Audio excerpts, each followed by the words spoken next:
Leonidas, or Leo Valdez, is a character from the Heroes of Olympus and Trials of Apollo, and in this video, I'll explain his life and the events of the Trials of Apollo.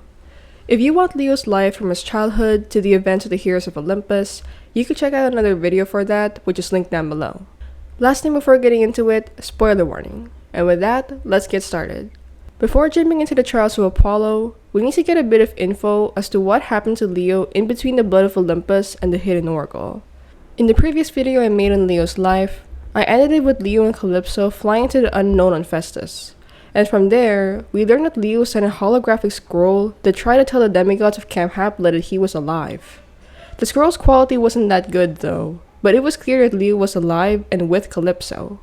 This reached Camp Half-Blood, and the demigods were furious to find out that Leo was alive, as they all thought that the mourning and funeral that they had for him had been pointless. In Leo and Calypso's journey to camp, they encountered many challenges, like Polyphemus from the Sea of Monsters, and an unknown event that happened in Albania. That's all that happens in between the Blood of Olympus and the Hidden Oracle, so let's head to the Hidden Oracle. In this book, Leo was pretty absent, as he was still traveling with Calypso, but he finally arrives at Camp Half-Blood in the last portion of the novel. Leo and Calypso land in camp after it was attacked by the Colossus Neuronus. Once he arrives, the campers, who are all upset and annoyed with him because of the holographic scroll he sent, line up to give him a welcome and a punch. Apollo, who was now turned mortal because of Zeus and named Lester, came to Leo and Calypso to talk. The three of them talk about Triumvirate Holdings, an organization of 3 evil Roman emperors. By the end of it, Leo and Calypso agree to join Apollo to locate the second emperor and help him with his quest to gain his godhood back. So now, let's head to the events of the Dark Prophecy. In this book, Leo, Apollo, and Calypso arrive in Indianapolis, and Festus breaks down. They landed, and Leo goes on to check on him.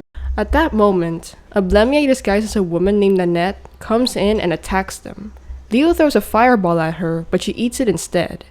Suddenly, Nanette was shot with an arrow, and a hunter of Artemis came in. Her name was Emmy, and she escorts them to a place called the Way Station. Once there, Leo meets Josephine, Emmy's wife who was a mechanic, and Leo shares a bond with her because of their love of machinery. Later that day, Leo, Apollo, and Calypso eat dinner, and they heard weird banging sounds. Emmy and Josephine tell them to stay put while they check it out, and the trio decide to wash the dishes and clean up. While doing it, Leo and Calypso get into an argument about Georgina, Emmy and Josephine's daughter. Calypso scolds Leo by treating everything like a machine, and Leo doesn't really know how to respond. This scene is pretty telling, because this is one of the first mentions we ever get about Leo and Calypso's relationship issues. After getting a visit from the goddess of Nets, Brina Martis, Leo stays back on the way station, and it was decided that Apollo and Calypso rescue the griffins that Josephine and Emmy own. That night, Apollo and Leo had a bit of a talk about Leo's relationship with Calypso. Apollo notices the strain in their relationship and asks what was going on between the two of them. Leo replies, "It's just 6 months we were traveling, trying to get to New York, constant danger, never staying in the same place longer than a night. Then another month and a half getting to Indianapolis." This line tells us that there was a lot of pressure going on in his relationship with Calypso, and Leo continues on by saying, "Then there's the fact that I took her away." Apollo immediately objects to this by saying that Leo rescued her from that island, but Leo disagrees with it. He sadly admits that he feels as if Calypso blames him for losing her powers. The next day, Calypso and Apollo arrive back at the way station with the griffins, and Leo is relieved that they weren't injured. After this, Leo, Apollo, and Meg go to the back entrance of Commodus' palace. Leo only agreed to join because he heard that Laertes was gonna be there. Leo wanted revenge because Laertes' father turned him and Piper into pure gold in the Lost Hero. Soon enough, they found the entrance, but they were suddenly attacked by the Carthaginian serpent. Leo manages to open the door, and the three of them killed the serpent. Once they enter, they overhear a conversation that Commodus had. It turns out that Commodus plans to attack the way station the next day, and the trio decided to rescue Commodus' prisoners. Leo takes the prisoners with him and leaves them to Festus, and he left Apollo and Meg to find the Throne of Memory. While escaping, Apollo insists that Leo should bring the Laertes with him, as the Laertes would be handy in a fight, and Leo reluctantly agrees. Once Apollo and Meg arrive at the way station, Leo reveals that he's been working with Josephine for the upcoming battle against Commodus. He talks with Emmy and Josephine later, and from it, Leo and Calypso decide that after the battle, they would stay in the way station and live normal lives. Apollo and Meg needed a means of transportation, and Leo for some reason managed to get a red Mercedes XLS. Apollo didn't decide to question it anymore, and he left with Meg. While they were out, Leo helped prepare the way station for the inevitable battle.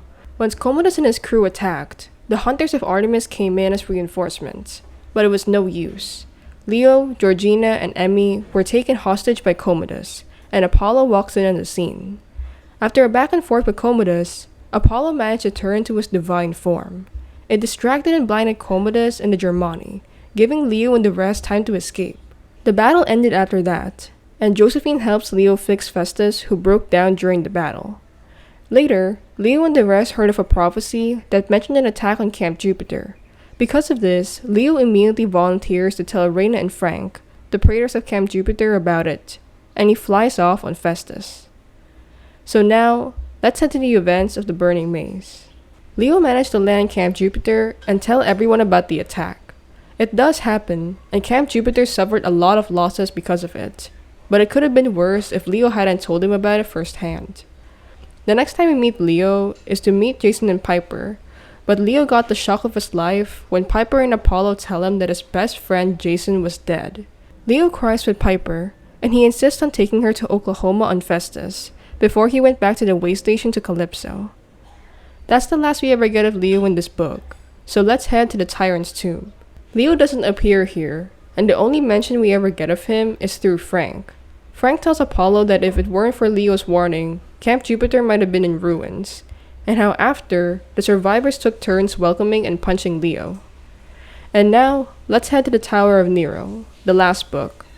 Apollo gains his godhood back, and he visited Leo in the way station. It's revealed in this book that Leo had been teaching homeless kids shop skills. He tells Apollo that he sees himself in the kids he teaches, remembering his childhood of being homeless and alone after his mother's death. Apollo asks about Calypso, and Leo's face changes completely. Leo tries to hide it and tells Apollo that Calypso was enjoying high school, and she was currently working as a counselor at a mortal band camp for the summer. Leo doesn't admit it, but it's clear that he really misses her. "It's all good," Leo said, forcing a smile. "You know, a little time apart to think. We'll make it work." Reyna passes by and tells him that she'll help Leo cope with this break with Calypso. Leo still looks upset, and Reyna tells him, "Cheer up. Calypso will come around. You're a doofus sometimes, Valdez, but you've got a heart of imperial gold." And that's all we know about Leo so far. Leo's the type of character you instantly vibe with in the first books, probably because of his sense of humor and upbeat personality. But once you go a bit further with his character, you learn that deep down, he's not happy, and instead, he tries to hide his emotions through humor as a coping mechanism. Leo's depth as a character has always intrigued me, and he's one of my most favorite characters because of it. So how about you?